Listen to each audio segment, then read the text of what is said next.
अस्सलामु अलैकुम वरहमतुल्लाहि वबरकातुहू।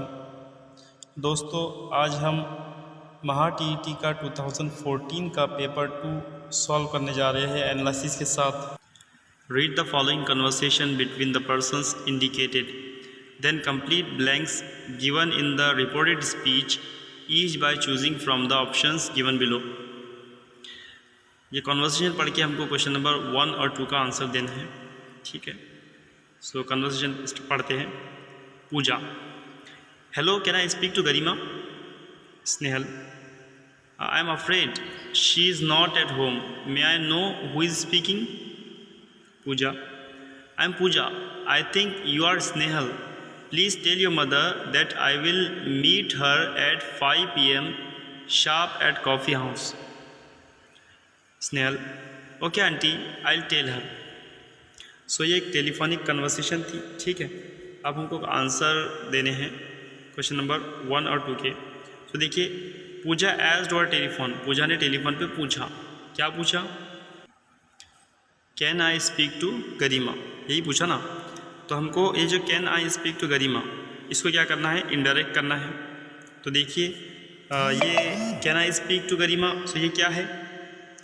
ये इंटरोगेटिव सेंटेंस है। ठीक है ना। तो हम देखते हैं कि हम जब डायरेक्ट से इनडायरेक्ट करते हैं तो हम 5 चेंजेस करते हैं, लेकिन चूँकि यहाँ पर ऑलरेडी चेंजेस कुछ किए हुए, जैसे एज इस्तेमाल किया हुआ है। ठीक है, अब हमको क्या करना है? सिर्फ प्रोनाउन का चेंज करना है, टेंस चेंज करना है। ठीक है, सो देखिए, तो प्रोनाउन यहाँ पर आए हैं। जैसे उसने क्या कहा, कैन आई स्पीक टू गरिमा, तो हमको क्या करना है? इसको कैन कन्वर्ट हो जाएगा, बोलिए, कुड में, और यहाँ पे प्रोनाउन चेंज करना है। आई का क्या हो जाएगा? आई चूँकि फर्स्ट पर्सन है, इसलिए हम थर्ड पर्सन यूज़ करेंगे, और थर्ड पर्सन क्या है? यहाँ पर शी इस्तेमाल होगा। ठीक है, और कनेक्टिव क्या लगाते हैं हम इसके अंदर? इसमें हम कनेक्टिव इफ़ लगाते हैं। ठीक है, तो क्या हो जाएगा? If she could speak to Garima. अब देखिए कौन सा ऑप्शन है? Option number 4। ओके, अब पहले वाला क्यों कैंसिल होगा?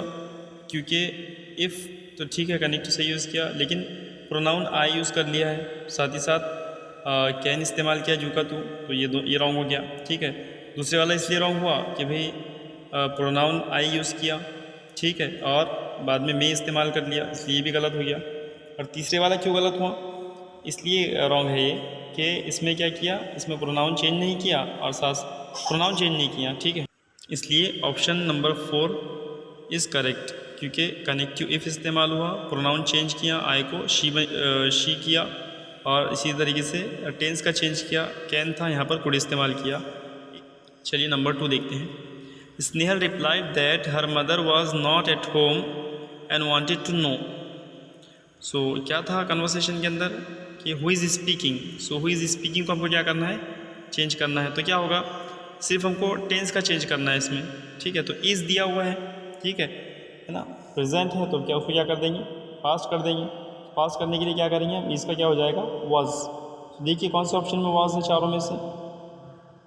जी, थर्ड वाले में। तो थर्ड वाला क्या होगा? हु इज़ स्पीकिंग का क्या हो जाएगा? Who was speaking. So answer क्या होगा? नंबर 3। पूरा आंसर अगर हम पढ़ें तो Snehal replied that her mother was not at home and wanted to know who was speaking, it will be the correct. अब ये ऊपर के रॉन्ग क्यों हुए? इसलिए कि ये तो जू का तू जो स्नेहल के सेंटेंस वर्ड्स थे वो जू के तू वर्ड हो गए, है ना, यानी इनडायरेक्ट नहीं हुआ उसको। ठीक है, इसी तरीके से अगले वाला ये असर्टिव है और यहाँ पर इफ़ यूज़ किया गया, तो इसलिए ये रॉन्ग हो गया। ठीक है, और लास्ट वाला इसमें भी इफ़ यूज़ हुआ है, इसलिए ये भी क्या हो गया? Wrong. So who was speaking is the correct. Question number 3 देखते हैं। Choose the one which best expresses the meaning of the given word. So the word is nauseate. ठीक है, नॉजिएट की मीनिंग होते हैं किसी को बीमार सा कर देना, है ना, या किसी को चिढ़ा देना।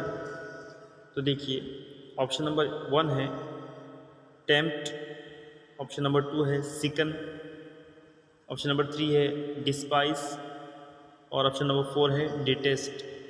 ठीक है, सो टेम्प्ट के मानी क्या होते हैं? लालच, है ना, और सिकन बीमार, है ना, और डिस्पाइस हकीर होता है, और डिटेस्ट होता है नफ़रत। तो नॉजिएट बीमार सा कर देना, तो कौन सा मीनिंग ज़्यादा अप्रोप्रिएट है, बल्कि कौन सा मीनिंग सही है इसके लिए, बेस्ट एक्सप्रेस कौन कर रहा है, नंबर 2 सिकन। ठीक है, तो इसका आंसर क्या है, सिकन।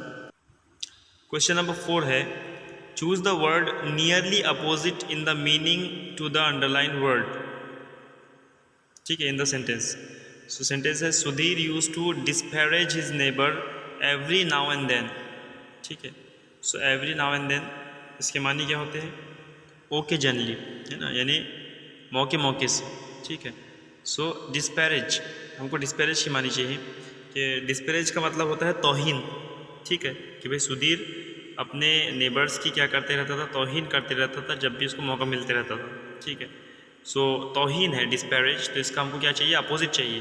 सो देखिए ऑप्शन क्या है हमारे पास ऑप्शन है डिनाइग्रेट, बी लिटल, प्रेज और क्रिटिसाइज।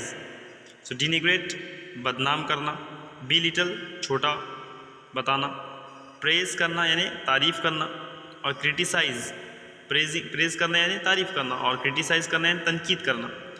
सो ये जो 3 हैं वो 3 तो हमको उसके सिनोनिम लग रहे हैं ना, इसलिए इसका करेक्ट आंसर क्या होगा, प्रेज होगा, यानी तारीफ़ करना। So option number 3 is the correct answer. देखिए question number 5, choose the one which best expresses the meaning of the underline idiom. ठीक है, कि जो सेंटेंस के अंदर एक ईडियम दी हुई है उसके मीनिंग को बेस्ट कौन एक्सप्रेस कर रहा है चारों में से। देखिए, Pew had to look high and low, तो ईडियम क्या है, high and low, before she could find her scooter key. ठीक है, सो हाई एंड लो इसके मीनिंग क्या होते हैं, to look everywhere for someone और समथिंग, है ना। तो चलिए देखते हैं options, nowhere, always, everywhere, somewhere. So which will be the correct answer, everywhere. Okay, option number 3 is the correct answer. Now let's see question number 6, which one of the following pairs is not correctly matched as one word substitution for the given phrase। ठीक है, तो इसमें 3 जो है तो pairs क्या होंगे, match होंगे, और एक मैच नहीं होगा। ठीक है, हमको वो आइडेंटिफाई करना है कि कौन सा मैच नहीं होगा। तो पहला देखिए, a person who betrays a friend, तो देखिए a person who betrays a friend, country और एनीबडी इज कॉल्ड ट्रेटर। ठीक है, तो ये सही है। अगला देखिए, a sea abounding in islands, a sea abounding in islands archipelago, so it is also correct.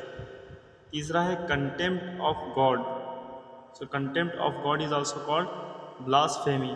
ठीक है, अब चौथा देखते हैं, a house for storing grains, so godown दिया हुआ है यहाँ पर, जबकि ग्रेन्स जहाँ पे रखे जाते हैं उसको ग्रेनरी कहते हैं, ग्रेनरी, है ना।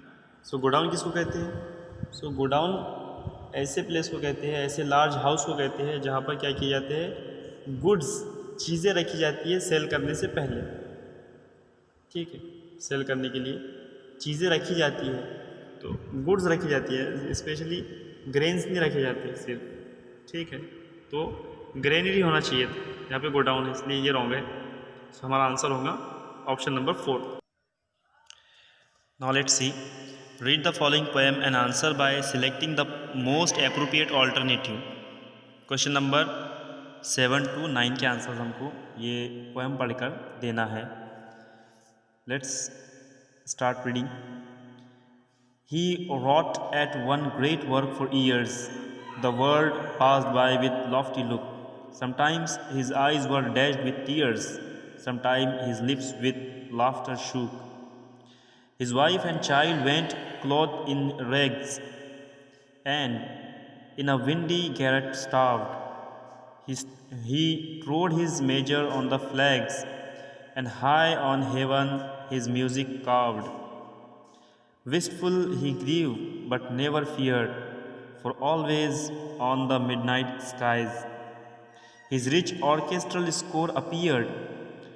In stars and zones and galaxies he thought to copy down his score. The moonlight was his lamp. He said, "Listen, my love, but on the floor his wife and child were lying dead. चलिए अब questions देखते हैं।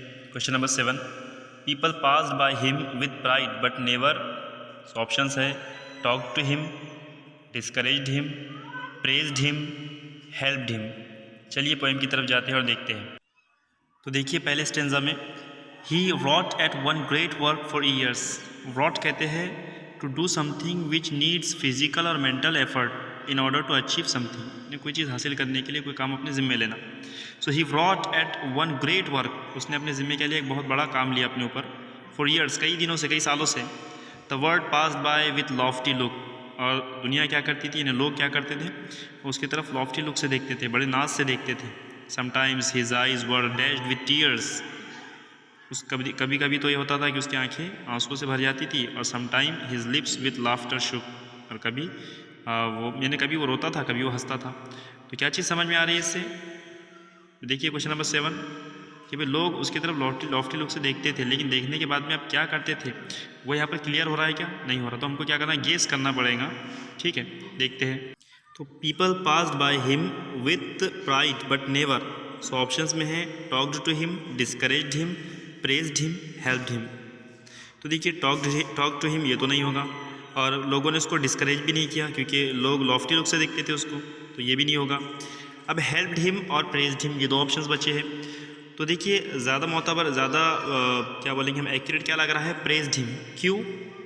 क्योंकि उसको तो किसी की help की ज़रूरत नहीं थी, क्योंकि वो काम उसने खुद ने अपने ज़िम्मे लिया था और वो खुद उसके करने के कैपेबल होगा, इसलिए उसने उस काम को लिया होगा। ठीक है, सो ऑप्शन नंबर 3 ज़्यादा करेक्ट लग रहा है। सो आंसर ये होगा कि भाई people passed by him with pride but never praised him. So question number 7 का आंसर होगा थर्ड वन, तीसरे वाला। चलिए अब क्वेश्चन नंबर 8 देखते हैं। He looked up to the sky for, options है the inspiration of his music, number 2 its blue colour, number 3 the glitter of the stars, और नंबर 4 ट्रेजर्स। ठीक, चलिए पोएम में ढूंढते हैं। His wife and child went cloth in rags and in a windy garret star, कि उसकी बीवी और बच्चा क्या वो क्लॉथ इन रेज, उनके कपड़े बोसीदा से हो गए थे, फटे पुराने चिंदी नुमा हो चुके थे। And in a windy Garrett starve, और वो लोग एक छोटा सा जो झोपड़ी होती है जिसमें सर्दी लगती हो, उसमें वो भूखे प्यासे थे। यानी उनकी कैफियत बताई जा रही कि कपड़े ख़राब, फटे पुराने, चिंदी नुमा, बोसीदा, और एक छोटा सा गैरेट जिसमें वो भूखे प्यासे है। ये उनका हाल हो चुका उसके बच्चों का। He trod his measures on the flags and high on heaven his music carved, wistful he grieved but never feared, for always on the midnight skies his rich orchestral score appeared, in stars and zones and galaxies he thought to copy down his score। देखिए यहाँ पर हमको help मिल रही है question number 8 को ढूंढने में कि he thought to copy down his score, the moonlight was his lamp he said। ठीक है, तो ये जो तीन लाइन है कि भाई for always on the midnight skies his rich orchestral score appeared, in stars and zones and galaxies he thought to copy down his score, कि भाई वो रात के अंदर तन्हाई में, रात की तन्हाई में और आधी रात में उसको क्या होता था, वो उसका ऑर्केस्ट्रल स्कोर अपीयर करता था। यानी वो जो कुछ देखता था आसमान में उसको कैद करने की कोशिश करता था, कैद करने की यानी कलमबंद करने की, है ना। यानी इंस्पायर होता था वो स्टार्स से, गैलेक्सीज से, जोन्स से, है ना। और उसको क्या करता था, वो उसको इंस्पायर होकर उससे अपना पोएम वगैरह या अपना जो भी काम था, बड़ा काम, वो करता था, म्यूज़िकल काम या फिर ऑर्केस्ट्रल या फिर पोएम वगैरह कंपोज करना वगैरह। सो चलिए अब देखते हैं question number 8। He looked up to the sky for, so किस लिए देखता था आसमान के ऊपर, वो आसमान में, for the inspiration of his music, it's blue colour, the glitters of the stars, और ट्रेजर। तो ख़जाना ढूंढता था क्या? नहीं। और क्या वो आसमान में सितारों की चमक देखता था? नहीं। बल्कि क्या, या फिर आसमान के अंदर आसमान का ब्लू कलर देखता था? नहीं, बल्कि the inspiration of his music. So he looked up to the sky for the inspiration of his music. चलिए क्वेश्चन नंबर 9 देखते हैं।